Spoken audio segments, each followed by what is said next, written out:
তো এই সাইডে যেটা আমি সাজিয়েছিলাম সেটা আমার একটু সরিয়ে নিতে হলো। আমি ধান সিদ্ধ করলাম, আজকে আবার রোদ্দুরে দেবো।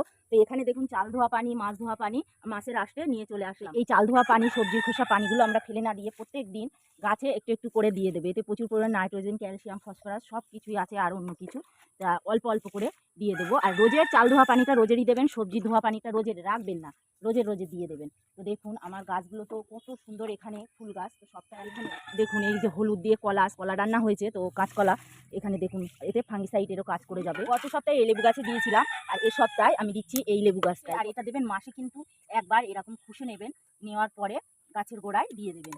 এই দেখুন, দিয়ে মাটিটা চাপা দিয়ে দেবেন। আর এই মাছ ধোয়া পানিগুলো এইভাবে একটু একটু করে গাছে দিয়ে দেবেন। দেখবেন আপনার গাছেও ফল ফুল, গাছের গ্রোথ খুব ভালো থাকবে। এই দেখুন, এগুলো সবজি গাছেও দেওয়া যায়, কোনো অসুবিধা নেই। সব গাছে আপনারা দিয়ে দেবেন, ফেলে দেবেন না। বাড়ির কোনো জিনিসই